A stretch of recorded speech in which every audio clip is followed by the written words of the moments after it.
یعنی اللہ یہ کرتا ہے کہ عرش پر بیٹھ کے کبھی کبھی ہلنے ڈلنے لگتا ہے، پھر کبھی موڈ ہو گیا اللہ کا تو پھلا لیتا ہے اپنے آپ کو، پھر کبھی اپنے آپ کو سکاڑا لیتا ہے، کبھی اڑ جاتا ہے کبھی بیٹھ جاتا ہے. بتائیے یہ اللہ ہے؟ کیا یہ توحید کا عقیدہ ہے؟ ارے آپ ایسا لگ رہا سو رہے ہیں، سو رہے تو نہیں ہے نا؟ بتائیے یہ توحید کا عقیدہ ہے؟ یہ اللہ کو ماننا ہے؟ جن کی توحید خود اتنی گندی اور نابکار ہے معاذ اللہ، ان کو کیا حق پہنچتا ہے کہ ہم قبروں پہ اور مزاروں پہ جائے تو ہمیں مشرک کہے؟ وہ پہلے ہی اپنے عقیدے کی اصلاح کرے. آئیے توصیف الرحمان مہراج ربانی خود اس عقیدے کے بارے میں کیا کہتے ہیں ذرا سن لیں آپ. ہم یہ کہتے ہیں کہ اللہ عرش پر مستوی ہے، وہ اس کا انکار کرتے ہیں. اللہ نے فرمایا ہمارے ہاتھ ہیں، ہم مانتے ہیں کہ اللہ کے ہاتھ ہیں، وہ کہتے ہیں نہیں غلط ہے. اللہ رب العزت کے پڈلی ہے، جیسا کہ اللہ تعالیٰ نے فرمایا ہے، تو ہم کہتے ہیں اللہ کے پڈلی ہے. اب وہ کیسے ہے کیا ہمیں معلوم؟ کہ اللہ کی صفت اللہ تبارک تعالیٰ کے چہرہ ہے، قرآن میں موجود ہے، ہم مانتے ہیں. اللہ کے نبی نے جو صفات بتائے ہیں اللہ تعالیٰ اللہ کے بارے میں، اور اللہ نے اپنے بارے میں جو صفات بتائے ہیں، ہم بغیر کسی تعویل اور بغیر کسی تعطیل اور بغیر کسی تشبیہ کے ہم اس کو مانتے ہیں. کہتا ہے ہم بغیر تشبیہ بغیر تعویل بغیر تعطیل کے مانتے ہیں. اللہ کا چہرہ ہے، ہاں اللہ کا چہرہ ہے. اللہ نے کہا ہاتھ ہے، ہاتھ ہے.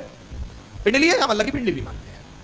اب بتائیے آج تک تو 1400 سال سے یہی مسلمانوں کا عقیدہ تھا، اور انشاءاللہ قیامت تک حق جماعت کا یہی رہے گا کہ اللہ ہاتھ پیر کان سے پاک ہے. اب یہ نئے خبیث پیدا ہو گئے جو کہتے ہیں اللہ کی پنڈلی بھی ہے، ہاتھ بھی ہے، چہرہ بھی ہے. تو پھر ہندوؤں نے کیا بگاڑا ہے بھائی؟ پھر وہ کس بنا پہ مشرک ہے؟ اگر وہ بھی اپنے خود ایشور کا بھگوان کا اللہ کا چہرہ ہاتھ پیر مان رہے تو انہوں نے پھر بگاڑا کیا ہے؟ پھر ان کو کیوں مشرک کہا جا رہا ہے؟ مگر ان کا عقیدہ اب یہی نہیں. آئیے ڈاکٹر ذاکر نائک کی خبر لیتے ہیں.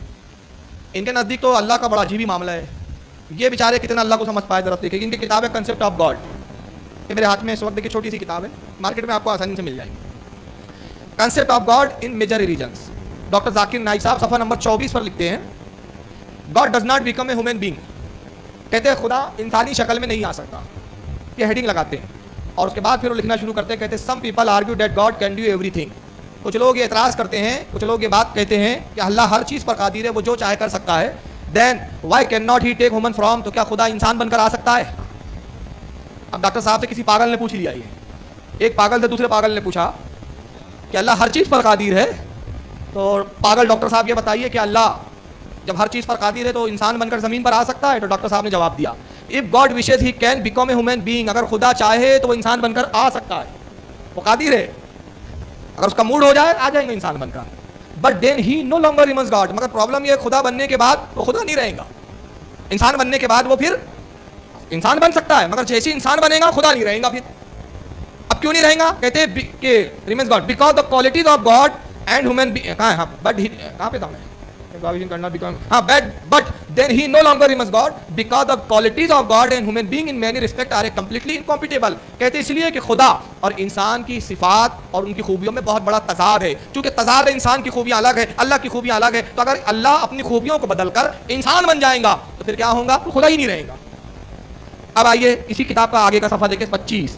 آگے اس بات کو اور وضاحت کرتے ڈاکٹر صاحب. کہتے moreover if God take human form. اس کے علاوہ اگر خدا انسان بن کر آ جائے، کہتے اگر مان لے کہ خدا انسان بن کر زمین پر آ جائے، the same human can not letter become God. اگر وہ انسان بن کر آ جائیں گا تو پرابلم یہ ہو جائیں گی کہ پھر وہ انسان بننے کے بعد خدا نہیں بن پائیں گا دوبارہ. مطلب اس کے بعد پاور ختم ہو جائے گا. اب ان پاگل ڈاکٹر کو کون سمجھائے کہ جناب سب سے پہلے بات تو یہ ہے کہ آپ کو ممکن اور محال کا فرق نہیں معلوم. عقیدہ اہل سنت کے مطابق اور رسول اللہ صلی اللہ علیہ وسلم نے جو ہمیں عقیدہ دیا اس کے مطابق اللہ کے لیے دو خوبیاں ہیں. ایک یہ کہ ممکن اور ایک ہے محال. ممکن کیا ہے؟ دیکھیے ممکن میں ہم یہ ممکنات میں مانتے ہیں کہ اللہ رب العزت قادر ہے، اور کچھ محال وہ چیز ہے جس پر اللہ کی قدرت نہیں ہے، اس کے قدرت کے تحت نہیں ہے. جیسے میں سمجھا دیتا ہوں، تھوڑی سی آسانی مثال دے دیتا ہوں. حالانکہ علم کلام کی بڑی باریک باتیں ہیں لیکن بہت آسانی سے سمجھا دیتا ہوں انشاءاللہ.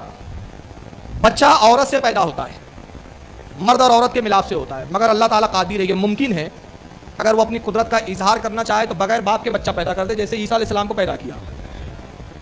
ممکن ہے، قادر ہے. اگر وہ چاہے تو عورت سے بھی بچہ نہ پیدا کرے، درخت سے بچوں کو اگا دے. جیسے پھل اگتے ویسے بچے اگ جائے، آپ جائے بچوں کو توڑ کے لے آئے گھر میں پالنے لگے. قادر ہے. میرے پاس وقت نہیں ہے ورنہ میں مخدوم اشرف جہانگیر سمنانی کا ایک قصہ سنا تھا. انہوں نے ایسی ایک مخلوق کو دیکھا بھی ہے کہ جو درختوں پہ اگی ہوئی تھی. چلیے بتا دیتا ہوں مختصر میں. مخدوم اشرف جہانگیر سمنانی فرماتے ہیں لطائف اشرفی میں کہ اللہ نے ایک مخلوق مجھ پر ظاہر کی. 18,000 عالم ہے. ایک عالم میں مجھے اللہ نے میری پرواز کو بلند کیا اور میں اس عالم میں پہنچا تو فرماتے میں نے دیکھا کہ وہاں انسان پیدا نہیں ہوتے، درختوں سے اگے ہوئے ہیں اور عجیب و غریب آواز نکالتے ہیں. فرماتے مجھے بڑا تعجب ہوا. میں نے عرض کی رب سے پروردگار ان کی زبان مجھے عطا فرما دے کہ میں کچھ کلام کروں. اللہ نے ان کی زبان عطا فرما دی. کہتے میں نے ان سے بات کی تو مجھے دیکھ کر تعجب کرتے تھے کہ میں زمین پہ چلتا پھرتا کیسا ہوں اور تم کون ہو، کہاں سے آ گئے. تو میں نے کہا کہ ہم انسان ہیں اور ہمارا ایک الگ عالم ہے اور اللہ نے ہمیں اشرف المخلوقات بنایا, ان کی زبان میں بات کی. تو انہوں نے پہلی بار انسان دیکھا تھا ایسا جو چل پھر رہا ہے, وہ درخت پہ لٹکے رہتے تھے. مخدوم اشرف فرماتے میں نے کہا تم زندہ کیسے رہتے ہو؟ کہا دیکھنا چاہتے ہو تو دیکھو, انتظار کرو. کہتے میں بیٹھ گیا تو میں نے دیکھا کہ کچھ پرندے آئے جن کے منہ میں چوچ میں بڑے بڑے میوے تھے, اور انہوں نے وہ درختوں پہ بیٹھ کر میوے کھائے, اور کھایا کم گرایا زیادہ. جب وہ گرا چکے تو یہ شاخوں سے لمبے ہوئے اور انہوں نے ان میووں کو زمین سے اٹھایا اور اس کو کھانے لگے. پھر کہتے کچھ دیر بعد انہوں نے غلاظت بھی کی. تو میں نے کہا یہ غلاظت اور یہ تعفن سے تم بچتے کیسے ہو؟ کہا رکو ابھی یہ بھی دکھ جاتا ہے. پھر اللہ نے کچھ اور پرندے بھیجے جنہوں نے ان غلاظتوں کو کھایا اور ہوا میں پرواز کر کے غائب ہو گئے. اس کے بعد فرمایا, پوچھا مخدوم اشرف نے کہ تمہاری موت کیسے ہوتی ہے؟ کہا جو ہم میں سے شاخ سے ٹوٹ جاتا ہے یہی ہماری موت ہے. جیسا کہ پھل ٹوٹ گیا یعنی ختم, درخت سے جب تک لٹکا رہے گا کئی دن تک سڑے گا نہیں, درخت سے جدا کر لو زیادہ دن نہیں رہ سکتا. مخدوم اشرف فرماتے کہ اس مخلوق کو بھی میں نے دیکھا. تو ایسی بہت ساری مخلوق کے سفر انہوں نے لطائف اشرفی میں بیان کیے. بہرحال اس کا موقع نہیں, لیکن بتانے کا مقصد یہ ہے کہ اللہ قادر ہے کہ درختوں سے انسان پیدا کرے, یہ ممکن ہے. اللہ آسمان سے بارش برساتا ہے, قادر ہے کہ آسمان سے پانی نہ برسے بلکہ زمین سے ہی پانی کے فوارے نکلتے رہیں اور آپ سیراب ہو جائیں, پہاڑوں سے پانی نکل جائے, پتھروں سے پانی نکل جائے, قادر ہے. لیکن کچھ چیزیں اللہ کی ذات کے لیے بحال ہے. جیسے اللہ اپنے لیے بیٹی نہیں رکھتا, بیٹا نہیں رکھتا, بیوی نہیں رکھتا. اللہ کی کوئی بیوی نہیں ہو سکتی, یہ محال ہے اس کے لیے. کوئی یہ نہیں کہہ سکتا اللہ قادر ہے ہر چیز پر, تو اللہ اس پر قادر نہیں کہ اپنی ایک بیوی بنا لے, تو اس کو کہا جائے گا یہ عقیدہ کفر ہے, یہ محال ہے. اللہ اپنے لیے بیوی نہیں رکھ سکتا, بیٹا نہیں رکھ سکتا. یہاں تک کہ اب یہ بڑی عظیم مثال دے رہا ہوں, اس مثال سے بہت آسانی سے سمجھ جاؤں گے کہ اللہ کی قدرت میں نہیں کہ اللہ اپنی طرح خدا نہیں بنا سکتا. اگر کوئی جاہل پوچھے بھائی ان اللہ علی کل شیء قدیر, قرآن میں اللہ نے کہا اللہ ہر چاہے پر قادر, ہر چیز پر قادر, جو چاہے کرتا ہے, تو اپنی طرح خدا کیوں نہیں بناتا؟ تو کہا جائے گا یہ اس کے لیے محال ہے, وہ اس پر قدرت نہیں رکھتا. تو کچھ چیزوں پر اس کے تحت قدرتی نہ ہونا یہ بھی ہمارا ایمان ہے, اور اسی میں کہا گیا جھوٹ بولنا بھی اس کی قدرت کے تحت نہیں. مگر ڈاکٹر ذاکر صاحب کا حال کیا ہے؟ محال کو ممکن کہتے ہیں, اور محال کو ممکن ماننا خود کفر ہے. ذاکر صاحب کے نزدیک اللہ انسان بن کر آ سکتا ہے, یہ ان کی توحید ہے بڑی عجیب و غریب. تو اب بتائیے ہندوؤں کے اور ان کے عقیدے میں کیا فرق ہے؟ وہ بھی کہتے ہیں جب پاپ بڑھ جاتے تو ایشور اوتار لے کے انسان بن کر آ جاتا ہے. یہ چلے تھے ہمیں مشرک کہنے, خود اتنے سارے شرک ان کے گھروں میں نکل رہے ہیں. اب آئیے یہی نہیں, یہ ایک دیوبندی کی کتاب دکھا رہا ہوں, ان کو بھی چھوڑنا ضروری نہیں, چھوٹے بھائی ہیں آخر ان کے, ورنہ یہ ناراض ہو جائیں گے ہمارا تذکرہ اب تک کیوں نہیں آیا. تو بھائی یہ بھی توحید میں بڑے کچے ہیں, اس کے لیے تو ایک الگ سیشن چاہیے کہ ان کی بھی توحید بتائی جائے. فی الحال ایک توحید سن لیجیے, دو توحید ان کی. یہ ہے فتاوی رشیدیہ. رشید احمد گنگوہی جو دیوبند کے بہت بڑے عالم ہیں, صفحہ 97 پر لکھتے ہیں پس ثابت ہوا کہ قذب داخل تحت قدرت باری تعالیٰ جل و اعلیٰ ہے, کیوں نہ ہو وہو علی کل شیء قدیر. آئیے اس عبارت کا میں مفہوم آسان کر کے سمجھاتا ہوں. کہتے ہیں کہ ثابت ہم کر چکے ہیں یہ بات کہ جھوٹ بولنا, قذب یعنی جھوٹ, جھوٹ کہنا اللہ کی قدرت میں ہے, اللہ کی طاقت میں. اگر وہ چاہے تو جھوٹ بول سکتا ہے.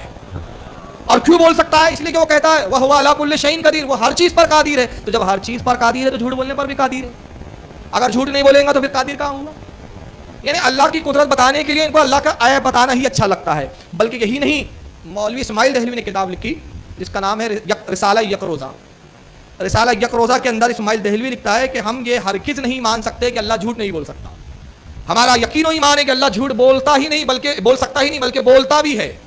اور وہ بولے اس لیے کہ اگر اللہ جھوٹ نہ بولے تو بندہ تو جھوٹ بولے, اور اللہ نہ بولے تو بندہ قدرت میں اللہ سے بڑھ گیا. تو اللہ کو اگر قدرت میں بندے کو بڑھانا نہیں تو اللہ کو بھی جھوٹ بلوانا پڑے گا. اسی پر اعلیٰ حضرت نے جب حکم کفر لگایا ان پر, تو محمود الحسن نے کتاب لکھی, اسماعیل دہلوی کے شاگرد نے. اس کتاب میں وہ لکھتے, جہد المقل نام ہے شاعر اس کا, اس کتاب میں وہ لکھتے محمود الحسن مولوی احمد رضا خان صاحب, آپ کہتے ہیں اللہ جھوٹ نہیں بول سکتا. ارے اللہ تو جھوٹ ہی نہیں, اللہ تو بہت چیزوں پر قادر ہے. اگر وہ چاہے تو زنا بھی کر سکتا ہے, غیبت بھی کر سکتا ہے, چوری بھی کر سکتا ہے. تو اعلیٰ حضرت فاضل بریلوی نے اس کے جواب میں کتاب لکھی جس کا نام ہے سبحان الصبح.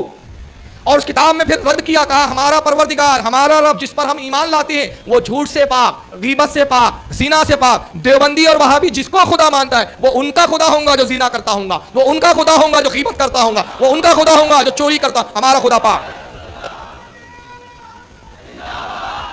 تو دیوبندی کیا دھوکہ دیتے ہیں یہاں؟ دیکھو احمد رضا نے سبحان الصبح کتاب میں لکھا اللہ جھوٹ بولتا ہے دیوبندیوں کا. ابے کس جواب میں کب لکھا یہ بتا, ادھوری بات کیوں بولتا ہے؟ کہ پہلے تم نے کیا لکھا اور اس کا اعلیٰ حضرت نے جواب کیا دیا. تو یہ اعلیٰ حضرت نے اس وقت یہ جواب دیا کہ ہمارا خدا ان چیزوں سے پاک ہے, وہ غیبت سے پاک, چوری سے پاک. ارے اس کی شان یہ ہے کہ وہ اپنے بندے سے جھوٹ کہنا پسند نہیں فرماتا, تو وہ خود کیسے جھوٹ بول سکتا ہے؟ مگر یہ ساری چیزیں کس آڑ میں ہو رہی ہے؟ اللہ کی قدرت کی آڑ میں. چنانچہ ڈاکٹر ذاکر اللہ کی قدرت کا اظہار کیسے کرتے آئیے اسی کتاب concept of God in major religions. اس میں ذاکر صاحب کہتے ہیں God can be unjust if he wants. کہتے اگر خدا چاہے تو وہ ناانصافی کر سکتا ہے. یہ خدا کی تعریف ہو رہی ہے.